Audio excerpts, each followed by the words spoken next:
Hi, I'm going to share with you today some facts that I have on self-harm and suicide. For self-harm, for example, it's 13% of young people aged between 11 and 16, and in 2014, 70% alone have been admitted to A&E for self-harm, and that age group is roughly around 10 to 14 years old. But for suicide, the statistics are one person every 40 seconds, which is quite high if you count that.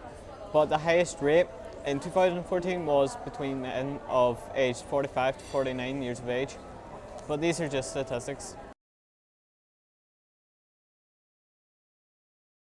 Can you tell me what your views are on self-harm and suicide? As Samaritans, we believe that people will express themselves in different ways, to talk, or just to try and deal with some of the very difficult issues that they're going through in life. Mm-hmm. So in terms of self-harm, Samaritans never make any judgment about anybody. So if a caller, if anybody presented themselves to us and they've self-harmed, we're going to talk and encourage them to talk about the feelings, whatever's been going on in their life that has led them to that point. We make no judgment whatsoever on why they've self-harmed or the fact that they've done it. Similarly, whenever we're talking to somebody who is expressing very serious suicidal thoughts, again, there's absolutely no judgment made on them. We try and explore what's going on, what has led them to that point, and even sometimes just to acknowledge the fact to somebody that they feel suicidal, because it's a very difficult topic for somebody to address. That at times, and I'm not saying for absolutely everybody, but at times that can alleviate those very, very strong feelings. They've got it out, they've had an opportunity to discuss it and to explore it, in a very safe and confidential and manner, and as well as that, in a way, or at a time of their choosing and at a pace of their choosing as well. Mm-hmm. So as callers, what kind of callers do you actually see kind of calling? What age range do you mostly see them calling? Calling in face to face. Most of our contacts are going to be by telephone. Mm-hmm. We're one of 200 odd branches throughout Ireland and Britain. So, like near enough every other Samaritan branch, the vast majority of contacts will be by telephone. Email and SMS texting will be another method of contact. But Samaritan branches are open during the day for anybody to drop in. So in terms of simply face-to-face callers, we do get the full age range from people who are quite young, mid-teens, that kind of age on. I'd say the majority would probably be 30s, 40s and into their 50s. And what they're coming to talk to us about generally is a sense of isolation, a sense of not really belonging. Nobody, sometimes if they're feeling suicidal, it's because they really feel that nobody would miss them if they weren't in this world, There's that sense of not belonging. Now that wouldn't be typical of every single case, but certain cases, I know what you're saying. That's it. So, how do you think things should be done to help more people that are out there and obviously don't kind of want to come forward? What would you suggest help-wise? One of the big things for, I'm talking in terms of being a Samaritan volunteer, but this applies to any other service, whether it's statutory or voluntary services that are there, is first of all promoting the service, getting an awareness, not saying, contact us, don't be contacting somebody else. We're part of a very, very large system of help that is available, and unfortunately we do still come across a significant number of people who sometimes are unaware, that there is help there, or even as much help out there. When life is going quite well for you, you tend not to notice what is there in terms of helping somebody with whatever issues. It could be mental health issues, could be addiction, it could be homelessness, financial problems and so on. When life is going well for you, you tend not to notice, not to particularly pay attention to it.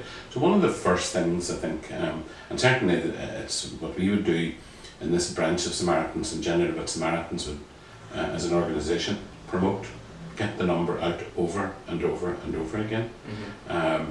Do it in a way that may actually stick on somebody's mind for a while. You know, it could be something like, say, at a Christmas appeal, producing calendars, wee credit card size calendars, Mm-hmm. with Samaritan details on one side and a calendar that can be put into a wallet or a purse. It's a thing that's going to be there all year long. Mm-hmm. And should a crisis ever develop, Yeah. should somebody ever become aware of another person who's going through a bit of difficulty, you know, the telephone number is actually in their purse, in their wallet, in their jacket. So it's that promotion of the service, not in a business sense, like far from it. Constantly getting the telephone number there. And I think also all of the organisations, and by and large this happens, a positive message where possible should always be delivered. There is help there, and whatever somebody's going through, remembering something like life is worth talking about. Mm-hmm. That's the sort of thing that may well actually help, so that when somebody does find themselves in some difficulties, somewhere at the back of their mind, they may have remembered a talk that was given in schools. So we actually start doing from quite early on, going to schools and talk to school groups. We go along to workplaces. We do outreach on the street, you know, and big events and so on. Handing out cards with a telephone number on it. Somewhere at the back of somebody's mind, you might remember. Yeah. There was an organisation I remember coming in and talking to us at some stage. That's perfect. And obviously, I know this is going to be going out to everybody. Yeah. What message have you got to those that are obviously don't want to come forward and obviously are scared to come forward for fear of Right. judgment and Yeah. just the fear of people looking down on them and looking at them differently? Yeah. What would you say to them about this? Would you tell them come forward, or what would you say? Well, we definitely acknowledge that Uh-huh. first contact, the first attempt to speak to somebody, must be one of the most difficult things that that a person's going to make. They may well be afraid to disclose a piece of information because they might feel that their job is at risk. They don't want to upset their family. Mm-hmm. They don't want their friends. They don't want somebody, you know, talking about them. So sometimes anonymity is very, very important. Yeah. Certainly confidentiality would be important for an awful lot of people. And not being judged, being accepted for where they're at that particular time, Mhm. whatever it is that they're going through. Those are all very, very important qualities for any organisation to be able to offer somebody who still hasn't made up their mind. Can I talk about what's going on in my head? Yeah. And it doesn't matter what the issue is. There are very many really good organisations that deal with very specific issues. There could be Mhm. something, you know, around addiction, mental health, even as specific as depression. You know, there's lots of organisations that specifically deal with those issues. Mhm. One of the things about Samaritans is that whenever we pick up the phone, our callers could be talking about any of those issues or more, Mhm. and very often, you know, quite a number of issues. They're going to be talking to volunteers who are not professionally qualified, you know, Yeah. in any of those particular individual matters. But what they do have is a very strong training and a very strong sense of wanting to really actively listen Mhm. to what the person's going through, and allowing them to explore particularly feelings that would be very difficult for somebody else, you know, for them to talk to somebody else about, Yeah. particularly somebody that they're close to.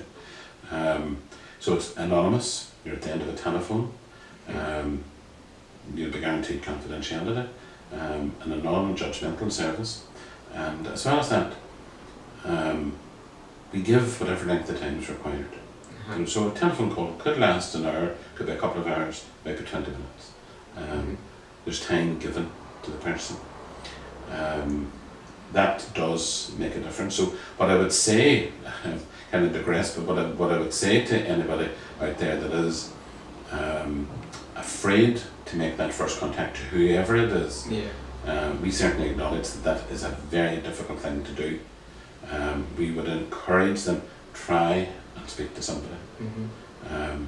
Really make a strong effort to do it, and we would hope that what would come out of that then is an ability to go on and really explore what is actually happening in their lives. Yeah. Perfect. Thank you very much for your time, and obviously I hope to get talking to you more and Yeah.